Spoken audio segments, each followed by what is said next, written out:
Hello, thank you so much, Carly. Really appreciate you giving me that introduction. And hello, everyone. Thank you for having me tonight. Honored to be here to talk about our strategic conflict work that we've been really leaning into this cycle. We are just a few weeks out from Election Day. It's coming so quickly. I'm very excited about the work that's been going on across the country. I have to say, we are in a different place today than I think any of us expected to be, even just 6 months ago. And there's a lot of reasons for that. But I want to spend some time tonight talking specifically about one of the big reasons, and that's the work that we're doing to shift the narrative in this election and really make this midterm a much friendlier environment for Democrats than I think otherwise would have been. So I'm going to share my screen now, and I have a pretty brief presentation.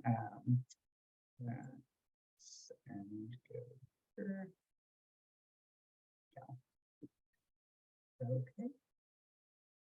And give me a thumbs up if you can see that. Hopefully. Learning. It's look. There we go. Great. Okay. So yeah, really excited to talk about taking on MAGA Mayhem. For those of you who remember, earlier this summer, we released a guide called Defeating MAGA Mayhem that was really about creative ways that you can, with your groups, stare down the extremism of the MAGA right wing and really find ways to highlight their, out of touch, really out of the mainstream efforts to push that extremism into government. So today I want to talk about, some of the plans that have happened, the tactics that have worked in this framework, and ways to push beyond those plans and put them into practice across the country. Really what strategic conflict is about is that elections are just a choice. Every time we have an election, for every single voter, it's a choice. And our job in this race is to make sure that that choice is as easy as possible for voters across the country. We want them to know that, there is a extreme minority that is pushing really radical ideas about, banning abortion, attacking schools and students and educators, attacking our democracy. And on the other side, there are candidates who are fighting for infrastructure, they're fighting for healthcare, they're fighting for their constituents. And ultimately, when they go to the ballot box, it shouldn't be any choice at all. It's so clear the difference between these two parties, between the two candidates that are on the ballot, and that every voter knows, the clear choice that they're making by the time they actually reach the ballot box. So that's really what we're talking about when we're talking about strategic conflict, ways to make that contrast as clear as possible. So again, like I said, I think a lot of us are feeling much better about this election today than we were maybe 4, 5, 6 months ago.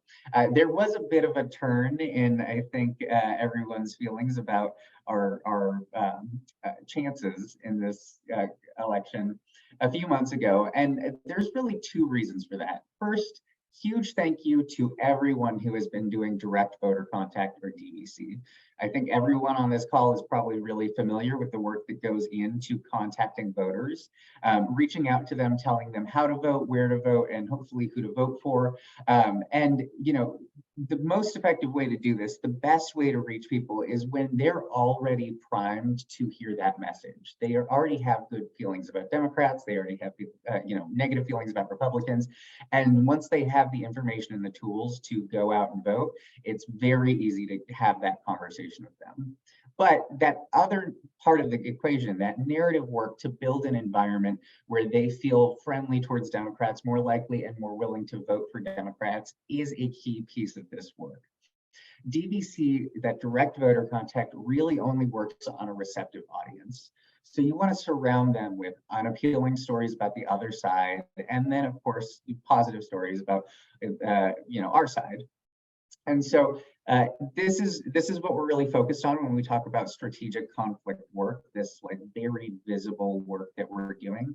And I want to talk to you a little bit about how that's shaped up so far this year, and hopefully ways that we can continue to emphasize that for the next 3 weeks before the election. And then hopefully we will continue to push these tactics through next year as we prepare for 2024.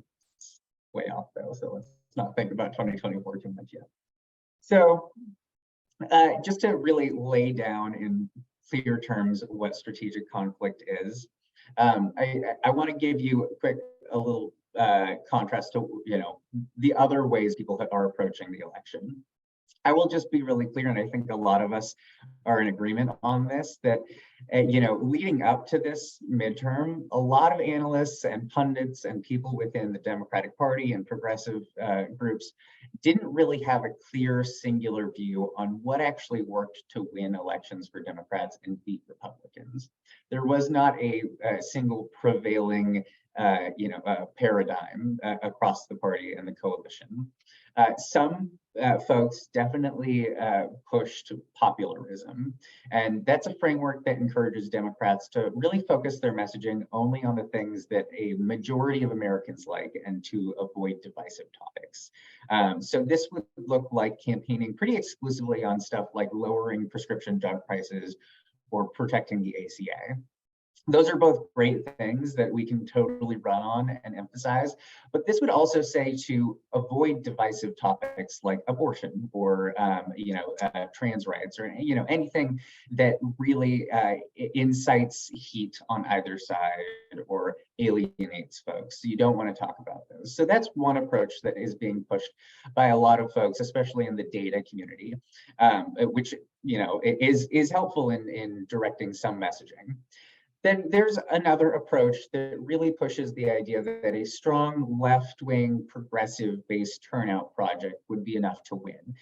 Basically, the assertion here is that most Americans have progressive ideals and values, and if candidates just fully embrace those strongly enough, we'll be able to turn out voters to win. And we do think that it's very important that candidates push progressive frameworks and they connect to voters to talk about their material conditions and progressive solutions to those material conditions. But we don't think that that's enough. There's a lot of people in the middle for whom that does not resonate with, and we need to be able to connect with those voters as well and mobilize them when November comes around. And so the approach that we are suggesting and that we've been really leaning into in this cycle is a bit different from those two. We believe that we will be most successful when we intentionally and aggressively lean into conflicts with Republicans on issues where they have really harmfully unpopular positions within the mainstream of their party. So the obvious headline here is abortion, and mainstream Republican positions on abortion are toxic among voters across the political spectrum. We want to make them pay a political price for that, and so we are really benefited by highlighting that position, emphasizing it, and telling those winnable voters that that is what the Republican Party and what their victory would represent. There are definitely other areas too where we have some advantage. Book bans are a great example here, as are election subversion and insurrection. These things are all really unpopular, but they make up a core part of the MAGA agenda in 2022. Republicans like to paint these as culture war issues a lot of times. They will loop in things like transgender student rights and marriage equality as well. But these are all issues where when we talk about them in a really disciplined way and we structure them in a way that invites a normal majority to ally against this extremist minority, we have the advantage. And so that's why we've taken on such a high priority around messaging for this kind of content. So when we highlight these issues and spotlight the conflict over them, we're putting ourselves in the best possible position to win. We want the normal voters pushing back against MAGA candidates for their extremism, and that constituent majority rising up against MAGA officials for their rejection of democracy, freedom, choice, etc. this whole structure creates a narrative of that normal majority fighting against an extremist, out-of-touch MAGA minority. And that extremism is their biggest vulnerability. People don't like extremism. They want to be on the more like, normal side that's protecting their community against the chaos and extremism of the other side. And so our job is, again, to highlight that extremism as a priority issue. Extremism is our like default framework for defining MAGA Republicans. There are obviously some other ones that I'll talk about in a little bit, but really that is a broad overview of how we're thinking about strategic conflict and defeating MAGA mayhem. So next, I want to talk a little bit about some of the targeted work that we've done on this strategy. After the Dobbs decision in early summer, we launched 2 targeted campaigns in Pennsylvania and Arizona to kind of invest a little bit more heavily in seeing how this would work. We worked really closely with our organizers in those states, Becca Litt in Pennsylvania and Tricia Sauer in Arizona. They're both great organizers. And then we, of course, rolled out that guide, Defeating MAGA Mayhem. And the goal was to engage the strategy, see how it worked, and test out some of the tactics that we thought fit within this idea of highlighting the other side's extremism or highlighting their most negative qualities. And we wanted to see how that would impact the overall election narrative through this local grassroots work. What did we find? Well, first, what we learned most importantly is that we can help build a larger story. Some tactics work better for this than others, but overall, a committed grassroots strategy focused on building a narrative around a community pushing back against a far extreme position does work. There are some criteria that we've through this process identified as the components of really good story building tactics. There's 3 main criteria that we've ID'd. The first is that we want to feed into an existing narrative for all of this work. We don't want to be building a new narrative independent of what anybody is talking about. We really want to feed into an existing one. So an example here would be extremism on abortion. If there are candidates running in your area who are known to be extreme on abortion, any tactic that really highlights that and feeds into that is going to be helpful. Another example of this that is outside of that, MAGA extremism framework, but does work for the existing narrative is, I hope as many of you saw this as possible, we had groups that showed up to a Dr. Oz events in Pennsylvania dressed as broccoli right after his crudité gaffe got a bunch of viral hits online. And it was kind of silly. It wasn't really about any policy issues or extremism, but it was about an existing story and feeding into that and showing that the folks there, the grassroots folks there, were really eager to just make fun of Oz. They really wanted him to seem silly and out of touch. And so that was an existing narrative that worked. And so they got a lot of attention for that. We want these events, these tactics to also be designed to be noticed. They should be intentionally eye-catching. There's a lot of different ways that we can go about this, but really the best way is to do it in public in a place where people will see it. It might be a media event. It might be something that's a little bit more subversive, but you really want a lot of eyes on your tactic in order to get people to understand the story that you're telling. And then finally, you want it to be designed for more people to join. You don't want it to be something that is just a single moment in time and then it's over. You kind of want more people to be able to participate over time. We call that an escalating campaign. So you're doing more over time. And then finally, we did have some specific tactics that we tested through this program. I'm going to highlight just a few here and name some of the lessons that we learned. First, Laftivism generally, just like really fun ways to engage people. It was the broccoli costumes thing was one of the best that we saw because it made it fun. Press and voters were really engaged, but they weren't the only audience. The Fetterman campaign also really loved that tactic, and they shared a bunch of videos of it. So you always want to make it fun if possible. There's also ways to do, just print ads and flyers in your local area. In Pennsylvania, we also had groups put up wanted posters for Scott Perry because he had been named in different January 6th probes. And the idea was that he was wanted by his constituents for his crimes. And by the way, that those wanted posters got a lot of new recruits to their groups. So sometimes it's not always going to get press, but you can recruit other people in your area through these tactics. Bird dogging, I hope you're all familiar with. This is where you go and you ask questions of candidates and try to get them on the record. This is probably one of the best ways to get attention for your work. I highly recommend, if you have not seen it yet, on our Twitter account, there is a video of a group in Arizona, Vote for Our Lives, Indivisible in Arizona, asking congressional candidate Juan Ciscomani about his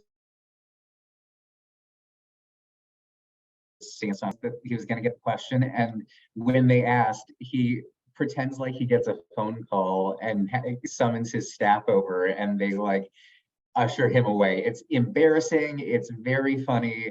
It's a great video, and the group that did it was so brave to go stand among all these Republican staffers and put the candidate on the spot in that way. It's a great video. So that is a good tactic. And then finally, things like billboards are always good ways to get eyes on a message. But it is important to understand, if we have a lot of energy around a message, that doesn't always mean that it has the greatest impact. And when it comes to billboards, whether they're mobile billboards, digital billboards, regular billboards, or any other print things, it's really hard to understand who's seeing this message and how we're capturing the viewership and any change in opinion. So you want to make sure that you actually do have some way to do that. And again, by making your events inviting, giving people an opportunity to either participate or join or respond in some way, that's a good way to capture impact beyond just visibility. And that's it for me. That's a quick 15 minutes. I'm really excited to hand it over back over to Carly to continue the training. But thank you all so much. Thanks, Danny. Thanks for laying the groundwork. We're really excited to take that knowledge and really learn more about artistic activism and how we can do fun things like broccoli and play and billboards and things. And with that, I'm going to toss it to Rachel. Sure. Hello, my name is Rachel Gita Karp, she, her, and I am the program director at the Center for Artistic Activism of a program called Unstoppable Voters, which we'll talk more about. And I have three amazing colleagues with me. Steve just unmuted. Steve, do you want to introduce yourself? Hi, my name is Steve Lambert. I am the co-founder and co-director of the Center for Artistic Activism. Great. And we also have Rebecca. Hi, everyone. Good to be here with you. I'm a workshop leader with C4A. I'm really excited to be here tonight. And Crystal. Hi, everyone. I'm Crystal Barrett. My pronouns are she, her. I am the program assistant for Unstoppable Voters at the Center for Artistic Activism. And the center is all over. We'll kind of get into that in a few minutes, but I'm located in Orlando, Florida. Great. So at the Center for Artistic Activism, we help individuals and organizations bring more creativity and innovation to their social justice work.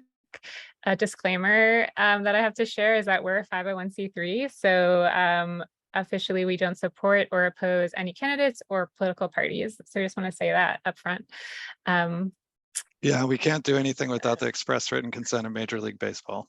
Yeah. So that's what we learned from the IRS yesterday. Anyway, we wanted to give you a sense of what we do, and we realized a really great way of doing that is to show you a quick video about an action that Steve especially helps happen that's super in line with everything that you're talking about. So Steve, take it away.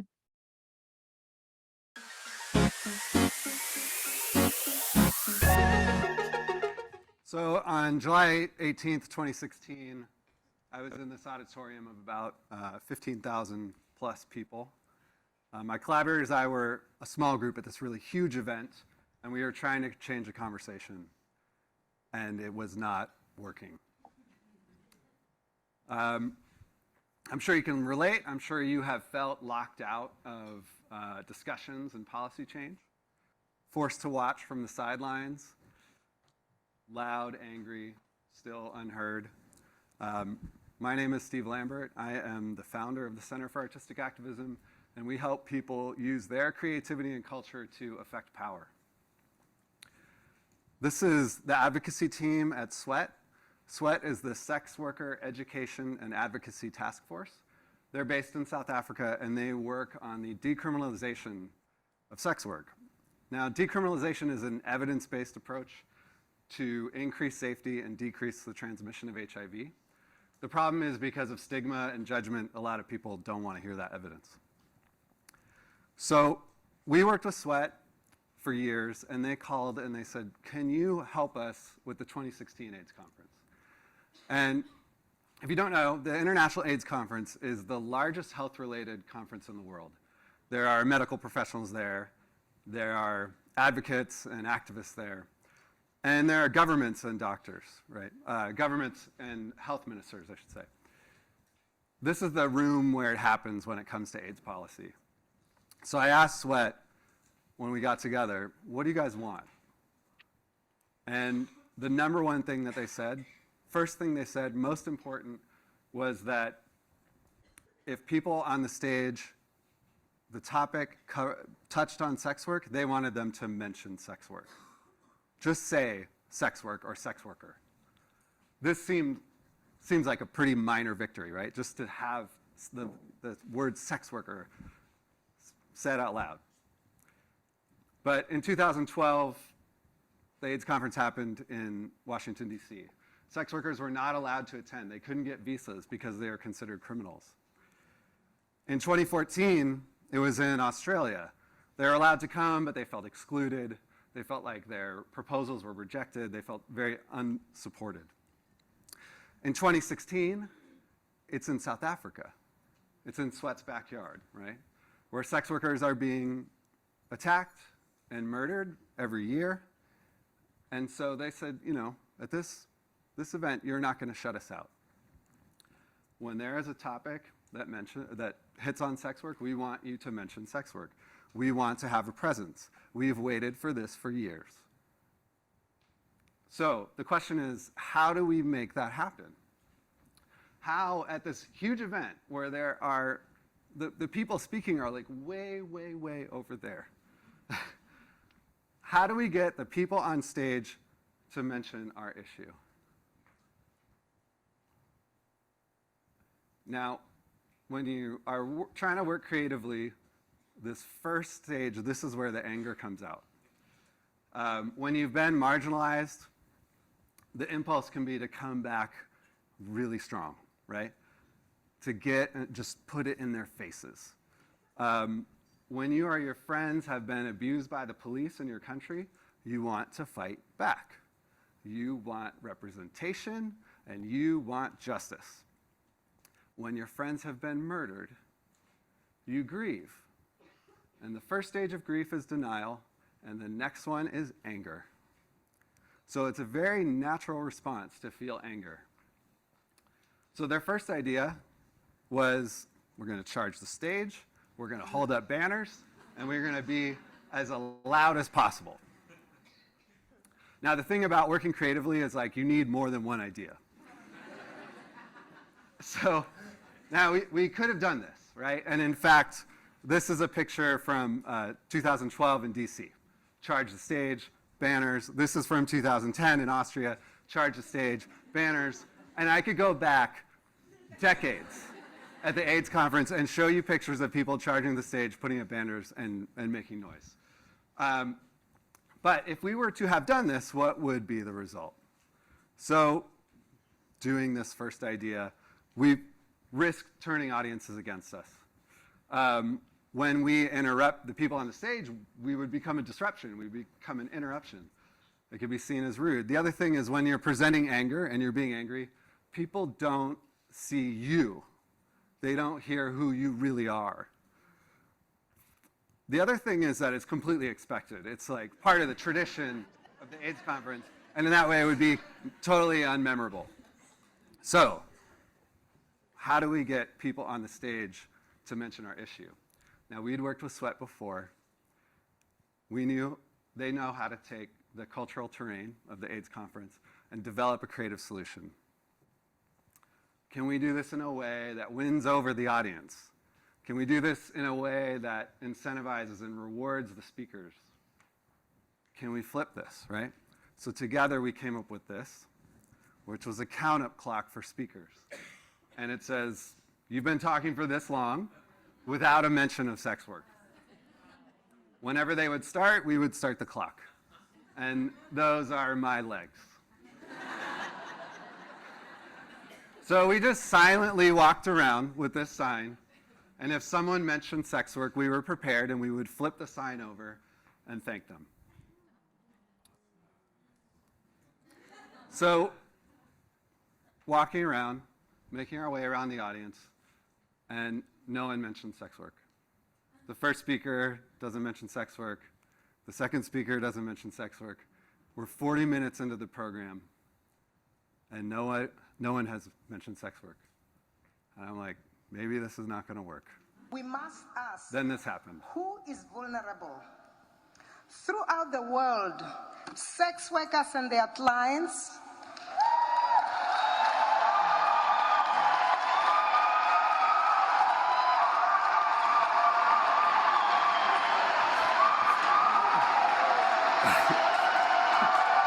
So she's mid-sentence. This is aired on South African national television, and I've timed it. There's a 30-second applause break. It's still going. And after this, nearly every speaker mentioned sex work. I found out later that they were backstage rewriting their speeches.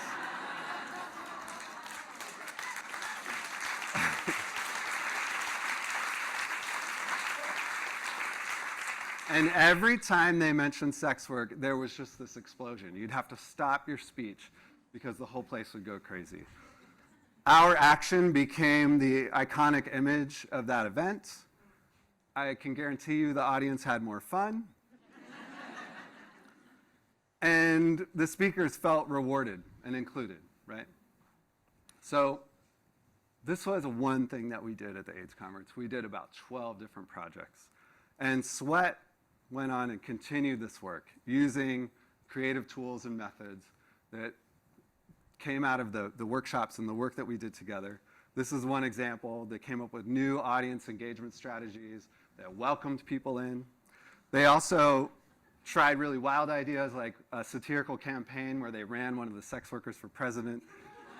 This is one of their campaign videos. They created their own political party. And this creative approach, combined with traditional advocacy efforts that they had been doing for years, has made significant progress. The ANC changed their policy on sex work. Cyril Ramaphosa, their current president, made a promise to decriminalize sex work. This is a complete 180. So that sustained effort is helping them achieve the larger objective, which is decriminalizing sex work in South Africa. The Center for Artistic Activism helps people use their creativity and culture to affect power. We have worked, as I said in the intro, 20 different countries, 4 continents, 1,500, maybe 2,000 people, I'm not sure.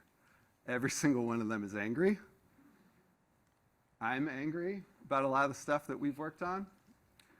That doesn't really go away, but one of the things that gives me hope and makes this work sustainable for me is seeing how those participants have put these ideas into practice and changed their neighborhoods and their cities and their countries through creative methods of reaching these outcomes and making progress that they wouldn't make otherwise.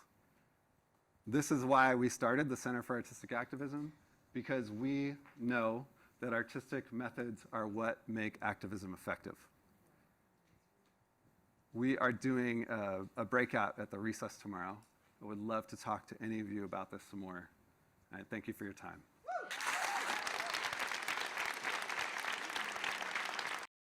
We can think of this as our breakout and get into it.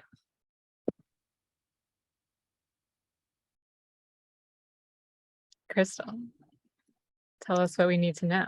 Yeah, so that video is really great, and it highlighted Steve especially and our work in South Africa, and we'll get into these ideas more throughout the presentation today.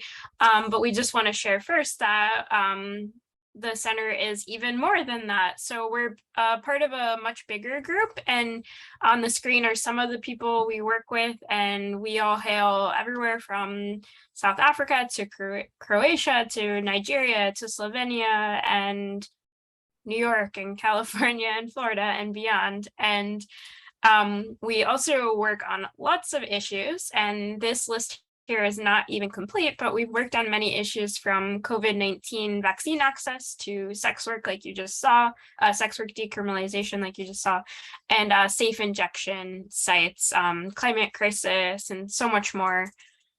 And this is also not to scale, obviously, but this has enabled us to work effectively, literally around the world. In 18 some countries, 4 continents, and over 40 workshops with thousands of in-person participants and thousands more online.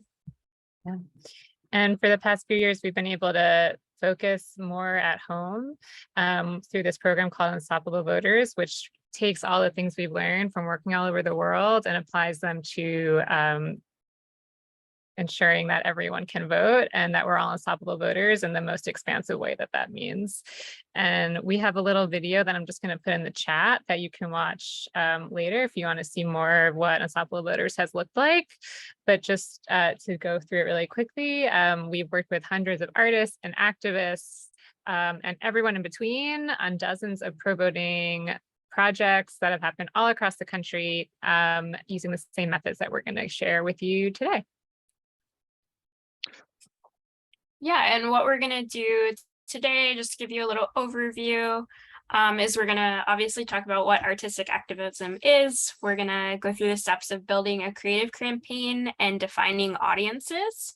We're going to brainstorm really fun tactics, and a really fun little thing we do is making the impossible possible, and then we'll go over some next steps for you. So we also recognize that you guys are experienced activists. You've got your Indivisible chapters, you've been doing actions yourself. There will be some things that you encounter for the first time and say, I never knew that, but there's also going to be things that you say, oh, I always knew that, right? What I found exciting in researching this kind of work is that it really confirmed things that I had hunches about, and I'm sure you do too, but also really clarified it. So you might hear some things that you already know, but we hope to give you a different sort of perspective on that too. So we're called the Center for Artistic Activism, but we never assume that people know what that means. So let's talk about what is artistic activism. And I think the best way to do that is to share some examples that we've collected from around the world. Yeah, and Rachel, and we're of course just going to show you a few. It's just to give you a taste, and as we go through them, there are a couple important things that we're going to pull out, and we also want to see what you're seeing, what principles and ideas that you're seeing. So we'll ask you about that, so keep that in mind as we go through. And also keep in mind these 3 things. The examples that we share won't work for you. We're not saying to copy them, because they only work because of the context in which they happened in, when they happened, where they happened, who they happened for. But we're sharing them because creativity comes from combination, and the things that we share can hopefully spark something from you, an insight, a takeaway that then you can apply to your own work that works in your context, and have great moments like we saw in the AIDS conference for sex work decriminalization. So we already went through this first example. The video kind of did it better than we could have. And so a couple of things that we see in this and that we can pull out. Steve, do you want to talk about them? Yeah, I mean, one was sort of going directly where the power is. That we knew that that first night and the people that were speaking there like would set the tone for the night, and so we just, that was where we that was one of the places where we kind of really aimed and targeted. And then the other thing is that we tried to make the right thing to do the easiest thing to do, right? Like that there was rewards, that like what we were asking was so small. It had a big impact for us, but what we were asking of those people was like very doable for them. And those are a couple ideas that you can take from that to that might be useful. Great. Should I talk about the let's University go of to a Corrupted Sciences? different part of the world. Yeah. So this is one of our alumni who's in Albania, and Albania has this huge corruption problem. So basically, you know, we usually think of degrees and education as like the diplomas and the degrees are the markers of the rigorous study that you do, right? They kind of indicate a level of achievement, and you've been verified. But if you want a PhD in Albania, it's not that difficult. You need to find the right administrator and you need to pay. Sometimes that's a payment of money. Sometimes that has been a payment of sexual favors. And it's not just at college level, unfortunately.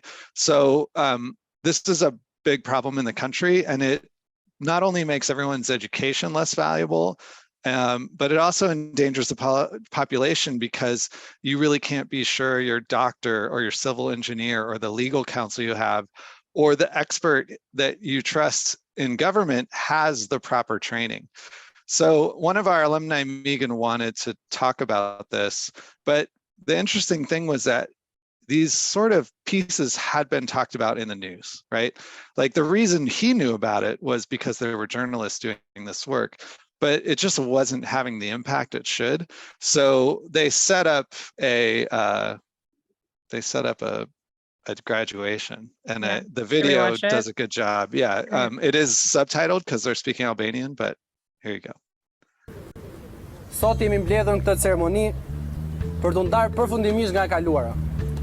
Kam dëshirën që të ftoj përpara jush rektorin e universitetit.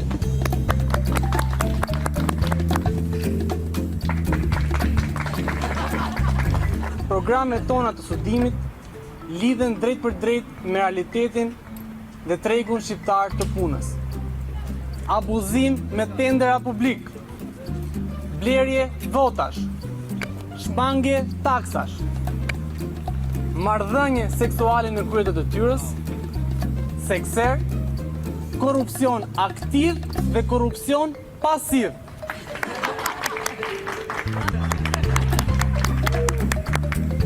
Në universitetin ton, dyert janë të hapura për çdo. Nuk ka nevojë për mesatare, as për ato të gjimnazit. Madje nuk ka nevojë as për gjimnazin vetë. Ju mund ta ndiqni gjimnazin pasi të keni kryer studimet në universitet. Nuk mund ta duroj këtë situatë. Universiteti të Shkencave të Korrupsionit kanë vendosur të plotësojë 100% të parlamentit me doktoratura. Plotësisht falas, pas në kokën letur.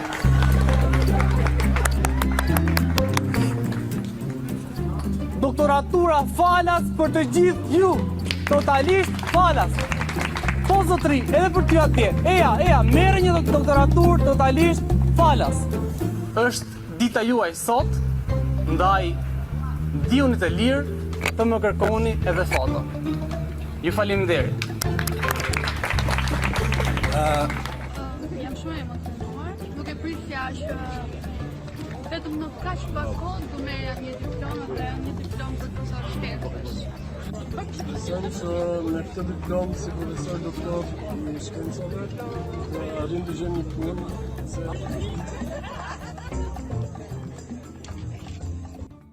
So there's a lot that I love about this. They have like a really great sense of humor, and the good spirit of it kind of comes across so well. But one of the principles I wanted to pull out is that they're saying the exact opposite of what they mean. And you might have this, or if you might have this yourself, or if you're working in a group, it might come up like, no, people aren't going to get the joke. And one of the things I think makes this work better is like start with the assumption that your audience is actually smart. Like you respect the intelligence of the audience, right? And they can take a certain amount of subtlety. They can take a certain amount of irony or contradiction. And you end up with better work than assuming that your audience can't handle that and needs the simplest message, because those are a lot less interesting. Now, it's an art form, right? Like there's case by case scenarios. There might be a reason you want to do this differently, but it's a general idea. The other thing is that, I mean, the amount of press that they got is just unbelievable. And there's all these small things, like I've watched this video several times. They have the robes, they have the ribbon things around them. But this, like you can see a piece of this red carpet in front that they got, which maybe isn't in any of the shots, right? And there's another thing that you might have barely noticed when they drop the reveal. Well, for one, they reveal the backdrop, which is like a nice touch of showmanship.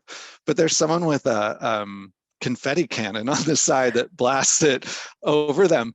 And so the point is that all these little details actually do matter. And that detailed work, and this comes from the arts, is like, you know, when people see a very realistic pencil drawing, they're like, oh my God, how did they do this? And part of the reason that they're drawn to it, it's a total trick of for people that are in the arts. It's just like they see a lot of work and they can recognize that work, and they feel that they need to reciprocate the same amount of attention. So by that extra touch, the detail, the care that you put into it does matter, and it will draw more people in. And then the third thing I think I mentioned before, but like they found this way of connecting all these independent incidents, these isolated stories about one professor or one government official, and they figured out how to tell a story about all of it together. And I think that's a very useful thing that the journalists may have a hard time doing. It's not like that story doesn't have a date and an urgency to it sometimes, right? But we can create that date and that urgency where they can tell that story. Great. Let's share one more example here at home in the United States. RC. Yeah, so, you know, the great country of the US of A, where we hold true such values as the separation of church and state. We're cutting back to 2017. I don't know if any of you have ever been in a position in your communities where you've seen something that is sort of relates to religious iconography or something like that, that has on a public plaza or public building, public square. But in this case, at the Arkansas State Capitol, they basically erected a statue related to the 10 Commandments. And the reason that this was basically allowed was the famous loophole of religious exemption related to the other sort of great American value of religious freedom. And so we had a group that saw this, didn't like it, and worked with some other people to say, okay, that's fine. That's how you want to play this game. That's great. We totally agree with you. And we want a statue of our own. Next slide. So this group, known as the Satanic Temple, some of you may have heard of them before, decided that they wanted to install this statue of the deity that was once worshipped by the Knights Templar, Baphomet. So, all right, what's going on here? Who are they? Who are these people? Well, the Satanic Temple aren't actually a group that believes in Satan. They are an advocacy group that basically works through a bunch of artistic and creative activism purposes to create actions, getting people to act on a number of different issues, including, in this case, the protection of the separation of church and state. So basically, in this instance, they offered up their statue to the state of Arkansas. They showed up with it. Arkansas didn't want it. They refused. And so at this point, that enabled the Satanic Temple and some other organizations alongside the ACLU to sue the state of Arkansas for violating their religious freedoms. And this was covered in a bunch of media and things like that. This group, I think, I also want to raise, in this case, they were dealing with religious freedom, but since you all have been talking about reproductive rights for this cycle, do you want to highlight that they also, you may have heard of them because they've been working for years, including in 2020, with things like the fetal heartbeat bills, and abortion laws, that they've also been working on religious freedom related to reproductive rights. And I can drop a link in the chat that has to do with that. But similarly to this example where they are talking about the separation of church and state, they have gone on, including most recently after the Dobbs announcement was released, to issue letters to senators and city governments and the federal government as well, talking about how under the Satanic Temple's beliefs, abortion is a religious right. And they have even done things like create letter templates to that people seeking abortions can kind of show up to a healthcare provider, basically saying that that is a religious right. Of course, that's not a tried and true tactic for actually getting that healthcare, but that's something that they're doing there. And as I said, I can kind of add some links to the chat about some of the things that they've done, including with the total abortion ban in Indiana. So in terms of what we can learn from the Satanic Temple and their tactics, basically, what is the yes and of all of this? The key lesson here is just to go along with the absurd logic of some of the people that we're fighting against, and go ahead and take their logic to the extreme. So, there's, Michelle Obama might say to take the high road, but in this case, there's a lot of power that can come and sort of meeting them where they're at, and even shining a brighter light on how absurd and extreme their beliefs are. The other sort of tactic or sort of lesson that we want to highlight here is just the element of surprise. I think, not many people would expect to see the statue of a goat god at the Arkansas State Capitol. I certainly wouldn't, and it would certainly turn my head if I was walking by. And I've worked in the religious or in the reproductive rights movement for years. The first time that I saw the Satanic Temple come up, my head again literally turned, and I was like, who are these people? What are they doing? So at C4A, we always talk about that element of surprise in terms of like getting people to stop and just think outside of what they've got going on for even just a couple seconds, a couple minutes can be your entry point to change their minds. Great.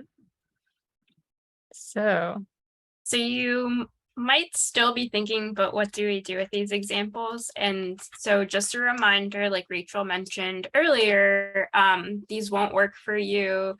Context matters, and creativity comes from combination. So starting a school of corrupted sciences or building a statue of Satan isn't going to solve voting restrictions in your state. And that's not the point. Yeah.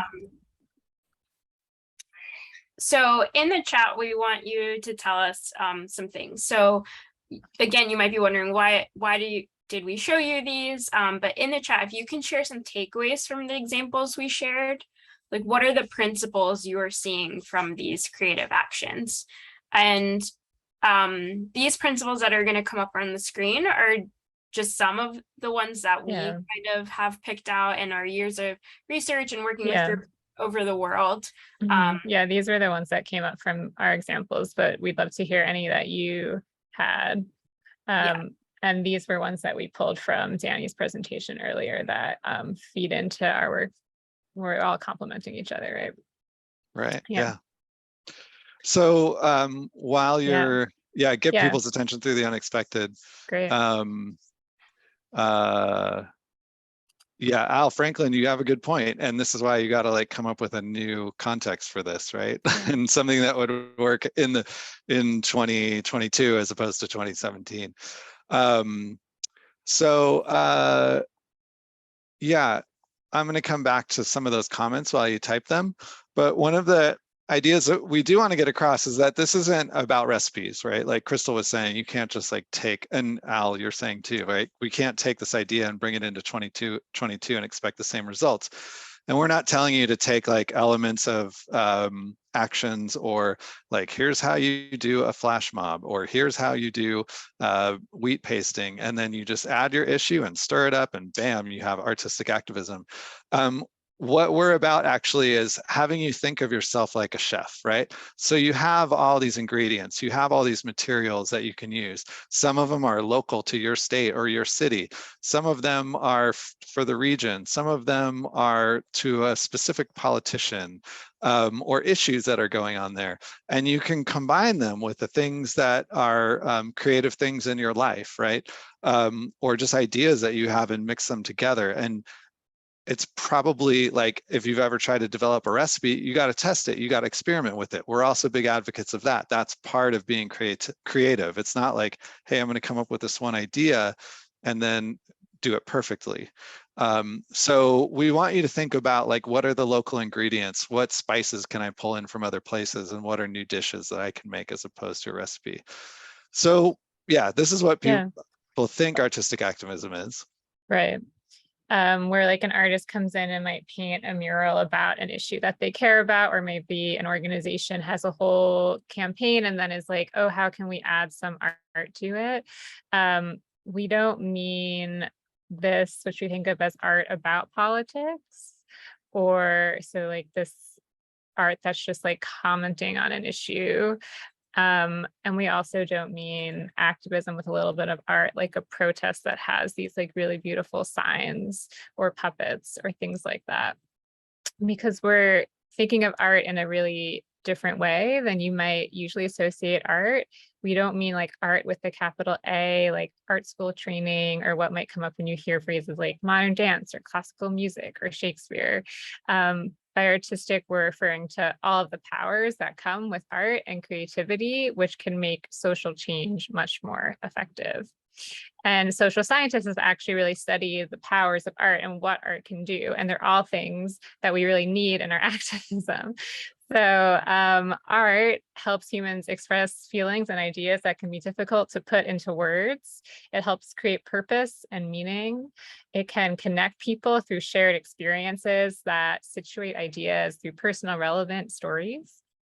It can really help people learn because it can be effective at engaging and distilling complex and dynamic problems. And it can challenge habits and certitude through surprise and cognitive dissonance.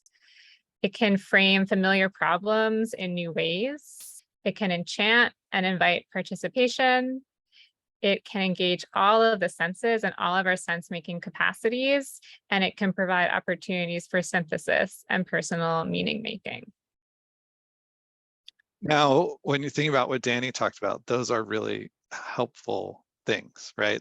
These powers of art can get us there. So if we think about it as a spectrum, like art about activism really isn't taking full advantage of those powers, and activism with a little art isn't taking advantage of those full powers. There is a place for those things, but that's not what we mean when we talk about artistic activism. We're talking about something that lands somewhere in the middle, where you get the effect, the outcome of activism, and you have the affect or the move, the feeling move, the emotional part of the arts that Rachel just highlighted is like so powerful. We call that affect. And so it's that combination that really makes these things powerful. So how do we do it, Rachel? How do we do it? We're talking about it, but how do we do it? Yeah, how do we build a creative campaign? Let's share RCM. Where do we start? Yeah. Well, on the next slide is going to be a word that's not where we start, because one of the reasons that I love the sweat example, in addition to everything that Steve talked about, is he highlighted some of the ways that that sweat was talking about their tactics before they even got started. And at C4A, we also really talk about this tendency to put the cart before the horse. And it's okay if your ideas start with like a really cool action that you can take, a really cool activity, but this sort of tactical myopia as we focus on the, we just want to get down to the how and like storm the castle or storm the stage as like Sweat wanted to do, isn't really going to help you. And, Steve talked about that when he met with them, he basically took a bunch of steps back. And the one question that he asked them was like what they wanted to achieve. So we always talk about a few different things, a few other sort of like components that you need before you even start to think about the tactics. And those are goals, objectives, strategies, and then tactics. And all four of these things together are what's going to get you a certified creative campaign. And so we'll break down sort of what each of all these things are so you can become a little bit more comfortable with them. Your goal is basically going to be your big thing that's driving you. Like the reason that you get up in the morning, that sort of pie in the sky ideal. We do a lot of exercises with people to sort of like dream up that big ideal thing with your issue, in this case maybe voting against someone or for someone, but even taking that further to like what that is trying to achieve. And that's sort of like your North Star, where you're aiming toward. Yeah, so your goal, I mean, thinking about what Danny was talking about, it's like, imagine all that stuff happened and we won, and then we won again and again and again, right? What's the world that we live in when we're way past solving these problems? So it's long-term, it's very ideal, it's very best case scenario, it's dreamlike, right? And it's so ambitious we may never achieve it in our lifetimes. Yeah. That's what drives us, and we do need to be in touch with it. But if we just leave it there, it's not going to do us a lot of good. Yeah. And just to make it a little more concrete, we'll talk more about how to make things concrete, but within this Unstoppable Voters program, sometimes we think of our goal as this, that everyone who wants to vote can and does vote with safety, with ease, with enjoyment. You can probably add a lot of additional descriptors there, but that's this big thing that we're working towards. That's the huge dream that we're trying to achieve. So, but goals, I mean, I don't know about you all, but like, I don't know how to get from like where we are today to that goal about voting that Rachel just laid out. Like, there's got to be some steps in between. And so that's basically where objectives come in. Those are the mile markers, much smaller, like things that we're aiming to achieve. That could be something like going to register 10,000 new voters, getting 2,500 people to canvass, getting a media hit or a number of media hits after an action, that type of thing. And you'll be able to see that ladders up to that goal, but your objectives are going to be really specifically what you're trying to achieve with your action. And we'll talk about more how to create good objectives later on, but. So for example, with the sweat thing, it was like, get those people to say the thing on stage on the date of the speech. So they're very specific, like Rebecca said, mile markers along the long journey, right? Things that you can say, we definitely got to this point. They're usually much more short term, and they're specific and achievable. Val, great question. Decriminalizing sex workers, sex work, I think, was a much bigger goal. And what we were trying to do is like get people to talk in that one meeting. That was the objective for that project. The objectives work together, so you can work towards a bigger goal, but that's what's going to help you prevent burnout and think like, we worked so hard, what did we do? You'd be like, well, we did this thing, we achieved these specific things. Yeah. And so we want to know what your objectives are and what you're working on. So if you could put those in the chat, that would be great. And we will keep going, but we'd love to read those. All right, so we've done some work. You have some cool objectives. And now what? You need something to basically figure out how you're navigating your journey to achieve those objectives. And that's where we bring in what we call a strategy. And that basically, could take basically your overarching approach. That could take many different formats. That could be something like an individual approach where you want to reach like individuals to take a specific action, a legal approach where you're suing to get a law overturned or something like that. And of course, like in our case, there could be something like a creative approach or artistic activism. Right. So the strategy is basically the way that you go about it. It could be legislative, electoral, judicial. It could also be a media strategy, right? Like we want to get media attention, an education strategy where you're trying to educate people about something, or as RCM mentioned, the very individual focus. Now, these are more traditional ones, but when we think about creative ones, we can also think about like, how can we do this the fastest way possible? Or what's going to be the most spectacular way? We want to do this in the most spectacular way, or the most fun for us or for participants. What's going to be the most engaging for other people? In some cases, and this has been a strategy that we have need to use, what's going to be the most polite, right? And there are certain parts of the country where being polite is very important, right? And then, of course, you always want to come back to like, what's going to create the most pressure? That's ultimately a big part of being strategic, is like getting it done. But you can think about this in these other ways. Right. And so you've got your goal, you've got your objectives, you have a direction and approach with the strategy. And of course, that's when our favorite activity comes to play. Although I like writing objectives, I'm that kind of person. And that's where you start figuring out your objectives, or sorry, your tactics. Right. So the tactics are those individual actions. It's all the examples that we showed. Those are all tactics, right? They're the steps that move you toward the objective. You might not have one thing that achieves that objective, but it will move you towards it, right? And together with other people or a set of tactics might help you achieve that objective. So, quickly breaking this down, goal, objectives, strategies, tactics, it's all very simple, right? Totally easy, no problems at all. I mean, we love this image, it's all fun and good, but realistically, like, this obviously isn't how this works on a day-to-day basis.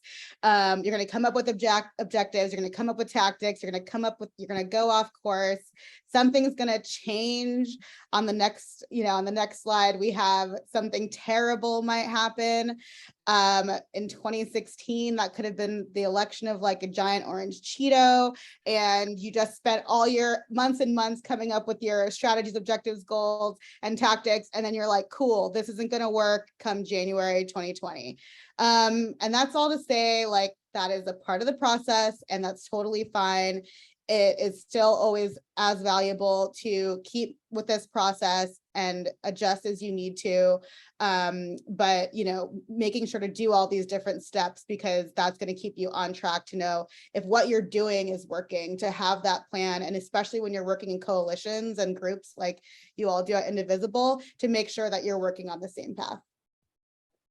Yeah, so at the center, we often get contacted by people and they'll say, hey, I've got this really awesome idea for this project, and like, I want to get your advice. And it's very hard to help them. Yeah, because it can often be really just about the tactic. It can be starting at the bottom instead of taking us through that whole process. So it might be a really creative, interesting idea, but it might not be part of a successful creative campaign, because we always have to go back and get super concrete and ask, what are you trying to achieve? What is your objective? Because just putting out creative ideas into the void is not going to achieve much. Yeah, and it's a way for us to say, okay, so what are our objectives? Is this tactic going to move you towards that? And that's something that we can give feedback on, right? Yeah. But it's like, sounds good otherwise. Great. And so some of you have been sharing your objectives in the chat. Keep sharing those if you can. But sorry, I'm having a tech issue. But specifically to work, we need objectives to be SMARTY. And so you may have encountered this before, but SMARTY is an acronym that stands for specific, measurable, achievable, relevant, time-bound, inclusive, and equitable. And so going through that list, you want it to be really clear. You need to know if you can do it or not. When it's achievable, you can do it. It should be relevant to your goal. And when it comes to time bound, there's some kind of time frame or deadline associated with it. And then for inclusive and equitable, it should bring like traditionally marginalized people, particularly those most impacted, into processes and activities and decision and policy making in a way that shares the power. And it should seek to address systemic injustice, inequity, or oppression. And so that is the SMARTY acronym. So let's learn how to apply this. So if this was our big goal with Unstoppable Voters, that we want everyone to be able to vote safely, easily, with a lot of fun, what if we drafted these objectives, kind of like what Rebecca mentioned earlier? Like, we want to register 1,000 new voters, or we want to sign up 25 new volunteers. These could be really useful things, but they're not SMARTY. They're a little vague. So how could we make the objective of registering 1,000 new voters more specific, or measurable, or achievable, or relevant, or time-bound, or inclusive, or equitable? You can share ideas in the chat.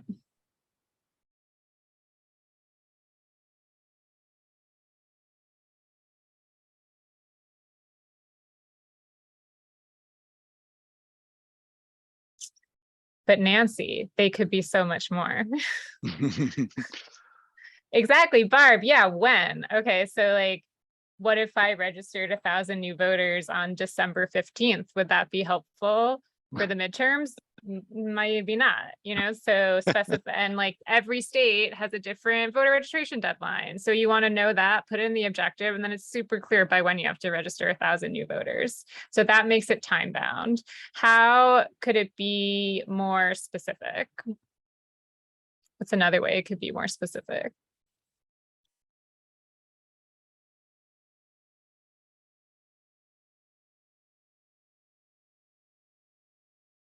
I see typing faces. Good.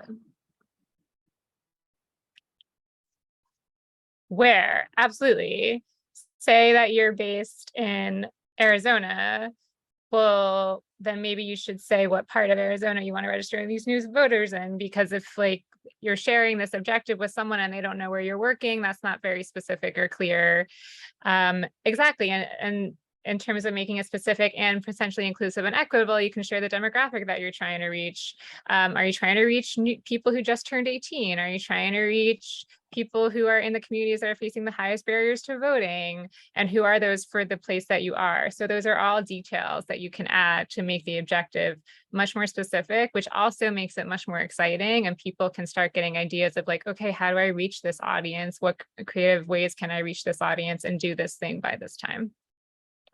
So this is like a nice way to remember this that I find helpful, is to imagine that you're stating your objective to a very, very clever genie, right? And so if you say register 1,000 voters, the genie is going to be like, okay, I will. And they'll be in the Philippines. And you're like, no, So imagine you get one wish from this genie and you want to make it as specific as possible. Right. And so you want to, you just want to make it genie proof. So for the next one, if your name starts with the between A and K, you're the genie. Okay. And you're going to try to mess this up. And if your first name starts with L through Z, you are going to fix what the genie would mess up. So you can type them into the chat. So Val, how would you fix it? How would you make it genie proof? And let's see, Aaron and Barb and Deepti, how would you thwart these people who just want to register people? Sure. So Val, like, how can you make this more SMARTY? And for people whose names start in the first half of the alphabet, how could this objective be misconstrued in a genie-like way? Great, Barb. Yeah, you could register people who aren't actually going to vote. That's not helpful. you could find people, if this is a partisan way that you're trying to register people, you could only sign up people who are going to vote against the candidate that you're working for. That would be, yeah, that's great. Yeah, wrong right? person's Wrong party. campaign. Yeah. Yeah. Yeah. Great. So how could we restate this for Val? You get to rewrite it because your name starts after L. Yeah, how can we fix some of these holes that how we do we found make in our it genie objective?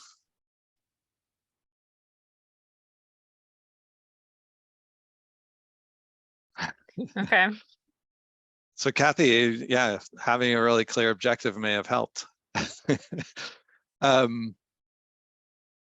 Let's see what we get in here. And while that's happening, I'll just say that for you to come up with this, it's been very helpful. And we've seen for someone in the group or a couple people in the group to say, okay, like my job is to like poke holes in this. And then you can all fix it, right? But in order to get the strongest objective possible. Now, you might be like, okay, wait, we're talking about artistic activism. That's supposed, you said it might be fun. And it's definitely supposed to be creative. And this is very regimented. And it is. And there's a reason for that. Because after the break, what you'll see is when we have a very specific objective, a very strong objective, right? Then it makes the creative process much easier because we know exactly what we're trying to do, and it generates more ideas. Yeah, so Marla put in a great idea of like recruit and retain 25 like-minded volunteers dedicated to our cause, because yeah, you could sign up people, but they might not show up. But this retain, like Rebecca pulled out, is really useful. And then Marla, the other thing you could do is just add a deadline, like by when do you want to recruit these folks, you know? Yeah, and then depending on the context, you could say this is really achievable and we want to stretch it a little bit, right? This would be too easy. Or finding 25 would be really difficult. Let's go with 7, you know? And it depends on where you're at. But when you have this objective, you can always, we always call them draft objectives, right? Like you can update the draft. You could say 7 was really easy to do. So let's keep, let's try to do 14, you know? Cool. Yeah, and Val, that's getting really, really specific. Yeah, everyone loves it. See, and it gets people excited. And then you're like, oh, great. Like, how can I reach these high school students? You know? So you shared some ideas around objectives before, but some of them are more like goals and some of them were a little bit more like tactics. So we're going to put you into breakout rooms and it'll be a little bit random, but you'll have 5 or so minutes to try to come up with a specific, measurable, achievable, relevant, time-bound, inclusive, equitable objective, something that you're working on right now. And it can be something that you're actually working on, or it could be something that you could work on that's just useful as a placeholder for now. Whatever you decide in your group. Carly, can we open this up? Yes, 1 second. Thanks.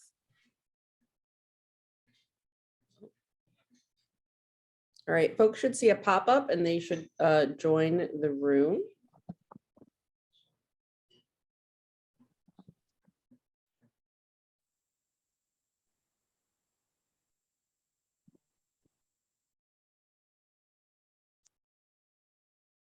Should we pause the recording?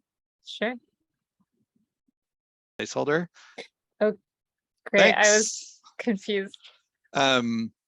But it's always nice just to throw in a number, right? Like, let's get 200, and then you see how it feels. And if you're like 200, like that's not enough, then you can increase the number.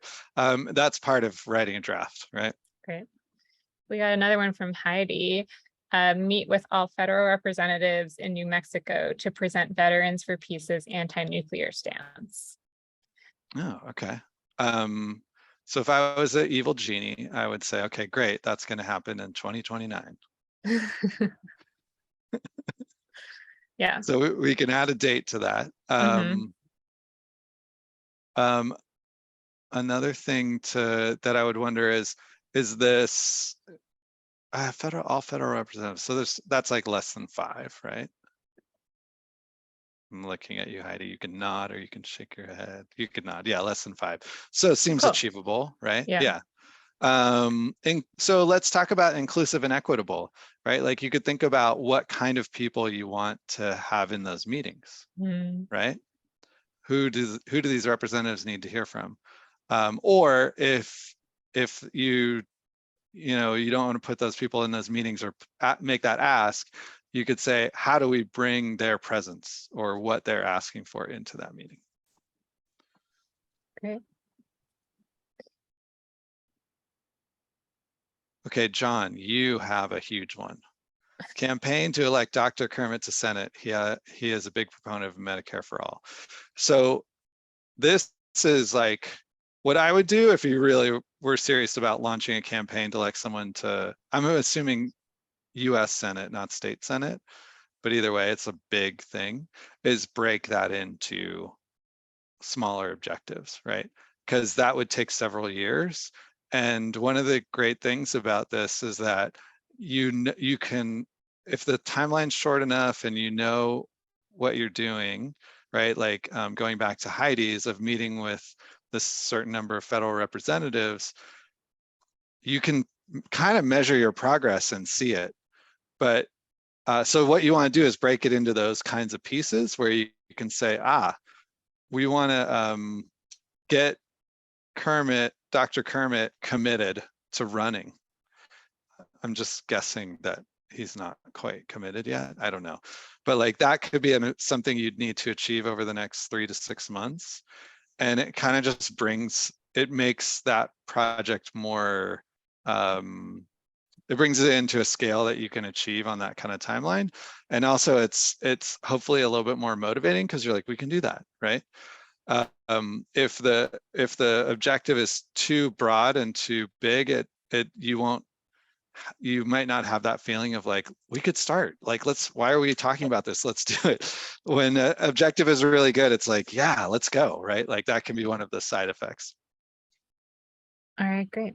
Thanks for sharing your draft Smarty objectives. And of course, well, you achieved your first objective, John. Kermit is already running. So then it's like figuring out the next thing. Yeah, talking about next things. You're off to a great start though. For this whole creative campaign process, we talked about, you need the goal, like that big vision, and then these specific objectives we were talking about. And then RCM, another thing, of course, is the strategy before we get to the tactics. So do you want to talk to us about strategy? Yeah, I mean, and we've kind of talked about some of these things, but on your way to defining what your strategy is, one of the key components of this is defining who your audience is.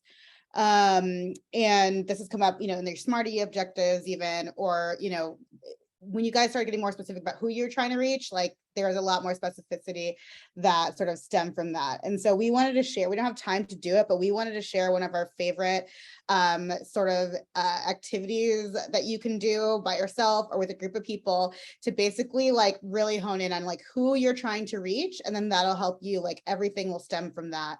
And so this is all about making an audience persona.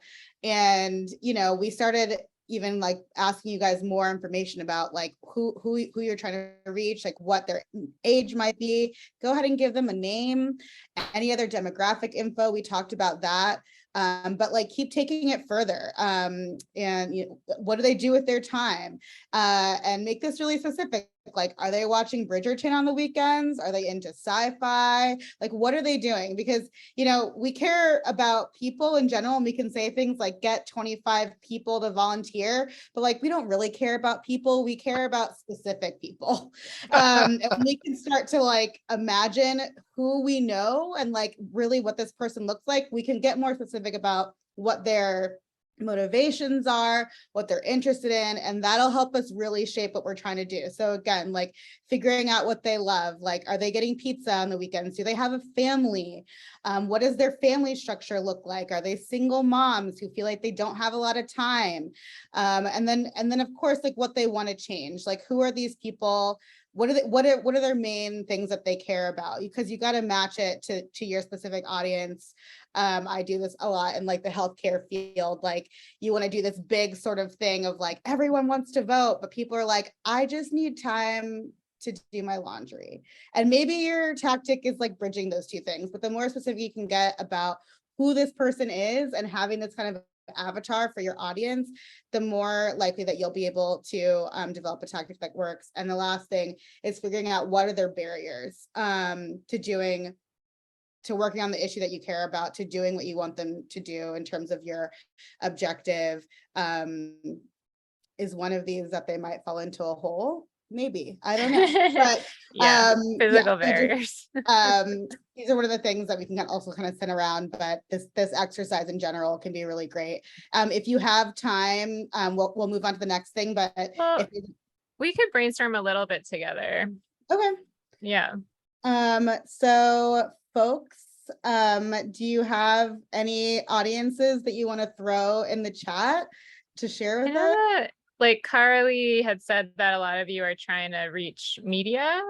And so you could create an audience persona like this about a specific media person or news network that you're trying to reach, if that is indeed your audience. So if I was trying to reach Lester Holt. Wow. Lester Holt has a name. That's true. He has an age and demographic info. Yeah. And then I'd find out what Lester Holt types do with their time. Yeah, I'm not sure, but I think the internet probably knows. I'm sure there's been a profile about Lester and what Holt. Lester Holt loves. Yeah. What Lester Holt wants to change and what that works. Yeah. Never thought about it. And then you could get a really specific tactic to reach him and get him to do whatever it is that you want Lester Holt to do, which I guess is to cover your cause. So John, you say we need to reach MAGA affiliates. I kind of like that one because, I mean, we don't want to try to swing MAGA folks. Like that's quite a task, right? But if we said there's a certain type of person that we do want to reach, which is the family member of a MAGA maniac that is like had enough and is rolling their eyes and is just so done with it, right? That's the kind of person that, like, what do they do with their time? They probably try to avoid politics, right? They're totally burned down at it because of this person and their family. What do they love? It could be like family, and that's part of why this bothers them so much, right? Is that this person has become so fanatical. So that could be, anyway, we could play that out, but you could create this persona of Cheryl, who is 52 and married to a person who wanted to go to the Capitol on January 6th and is not able to talk to their husband about it. Cool. And then there are layers of audience. So there might be a primary audience, like if the primary audience is really this media person, Lester Holt. But then, of course, there are secondary audiences. So maybe not the most important people you're trying to reach, but still someone that you want to move to take some kind of action. So maybe it's the people who watch Lester Holt, and then there are also unintended audiences. So it can be hard to plan because you don't necessarily know who those are, but you can try to think ahead. And if you're doing an action in public, then there'll probably be people who are in the space that you occupy that you can know about and think about who might be there and plan around. And you can do that audience persona for all of them. And the clearer you are about that, the more effective your strategy and tactics can be to reach them. And then we can come up with tactics. So this is the Steve. part everyone's been ready for since the beginning, and now it's here, right? It's here. So Yeah. the reason that we didn't do this immediately, like, hey, let's talk about fun tactics, is because, like I said, it's very hard to gauge how good a tactic is when you don't really have a clear objective, right? How well would this one idea for an action do when we're not really sure what we're trying to do? So,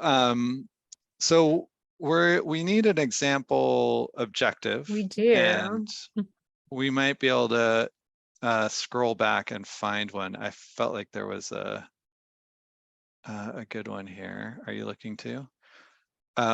We could build out the Barbara's one about the getting people committed to changing a law to codify abortion rights in Arizona. Okay. Okay.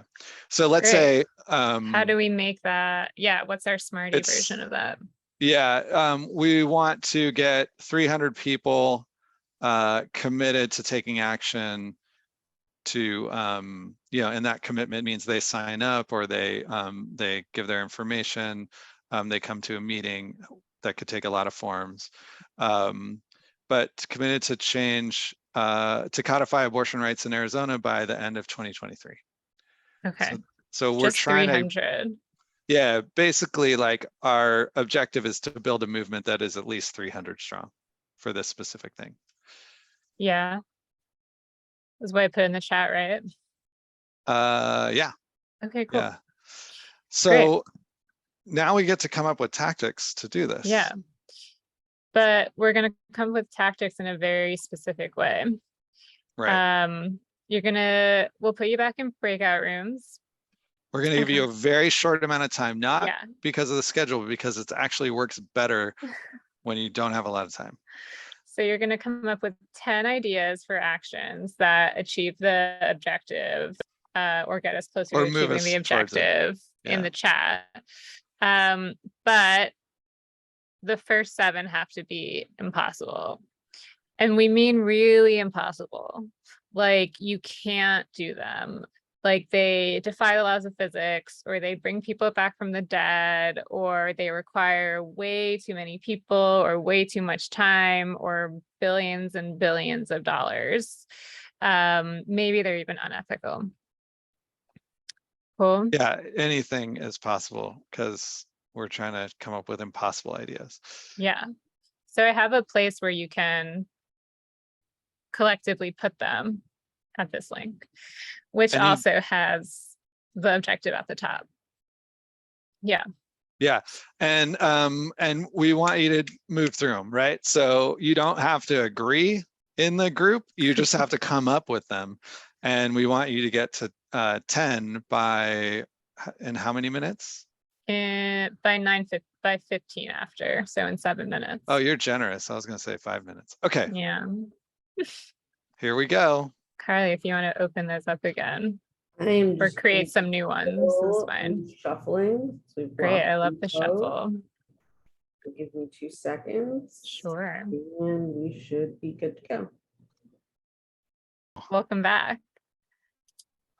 If anyone had any ideas that didn't end up in the pad and want to put them just in the chat, feel free to do that. But yeah, we would love to see them. There's some exciting things here. Should I share in case people didn't get a chance to see?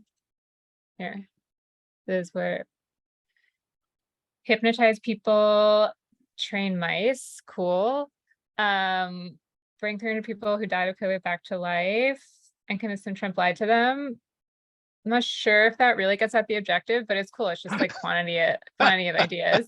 Write down the abortion bans and throw them into a fire. That we could definitely do, but maybe there's like a more, you think that will have like an impact of destroying them. Number 5, as a 501c3, I won't comment on, but great idea. Wait for the heavens to open and tell us how to make abortion rights happen. Get aliens to threaten Arizona officials. Get a lot of signatures. Okay, so I think these were the more possible ones, right? Get signatures, do a street play, an ARG about abortion rights. Cool. So what should we do with these? Well, hypnotizing 300 people, that's impossible. for a couple reasons, but how could we make that possible? Does anyone have any ideas?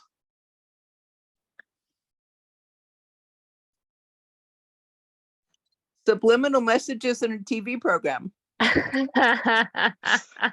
So great. You could, for very a surprisingly small amount of money, get a TV ad on. I've done it before with some students, and we were shocked. And you could just, you know, it could be subliminal, you know, but it could be like a an ad where you say, hey, we're working on this, come join us. And it's the subliminal part, or the hypnotizing part, is like comedy. Yeah, Val had an idea in the chat of like doing something that makes it seem like people are hypnotized, like a big group dance. So you can like get at the idea of hypnosis without actually hypnotizing people. Yeah, Jeffrey, we're doing like a metaphorical thing. I like it. Yeah. Did you unmute with an idea, Jeffrey? Yeah, people talk about hypnotic content. So anything that's, you know, the idea of something that's riveting, that really draws your attention because it resonates. Yeah, fantastic. Right. Great. So we made that impossible idea possible.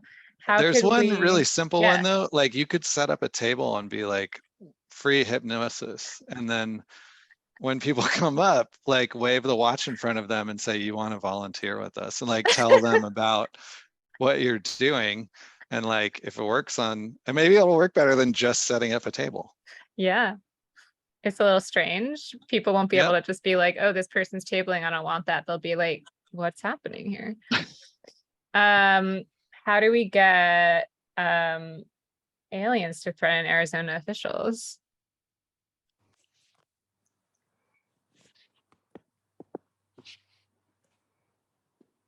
Anyone have any ideas about how to make that real? Blow up aliens?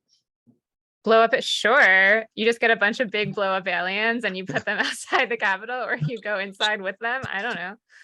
That's like a really unexpected image that probably might get some media attention. Oh, wow. Yeah. Great. Other ideas?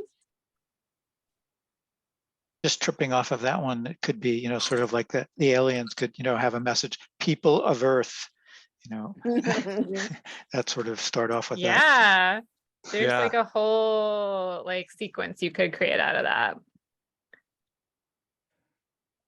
An action at Area 66, of course. Is that a thing in Arizona?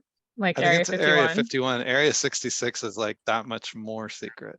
Wow. It's 15 more. Great. So it was kind of fun, right?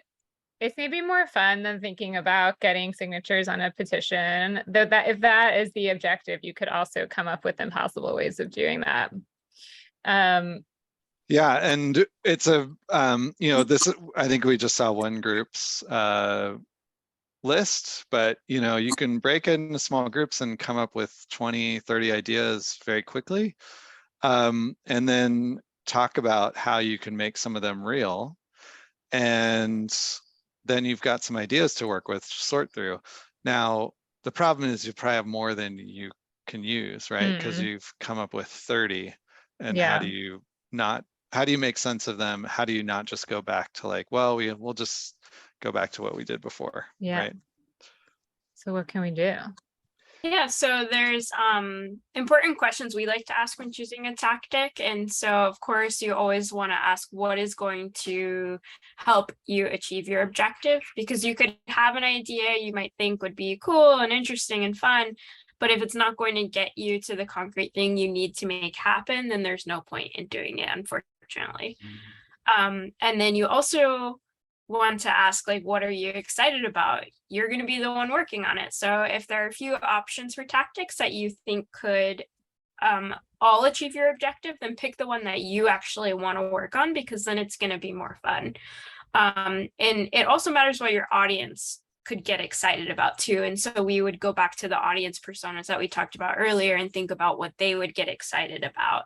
And also it's like, why are you doing it? They're the ones you have to reach. Right. And then to help with that, we really like to find things that are weirder, as you've probably come to understand throughout this training, but that are weird, more surprising, whimsy, allow for audiences to really have ways to participate and multiple ways to participate ideally, and things that feel personal and evoke emotion. Yeah, and we don't like well. weird stuff just because it's weird or we're weird, which those things are true. But we also want that because if the traditional stuff worked, we would just do that, right? Like the reason that we're trying to think of other ways is often because we've sort of encountered some of the hurdles or dead ends of just going about this in traditional ways. And you have the license to experiment. You can do something weird and participatory or generous and surprising. And if it doesn't work that well, then you can adapt it and improve it or change it or abandon it, right? But like in order for us to get to some new ideas, we have to experiment. Now, I'm not saying you should abandon the work that you do, the traditional stuff, because it's important, but I'm saying allow for a little gamble that might pay off really big. Yeah.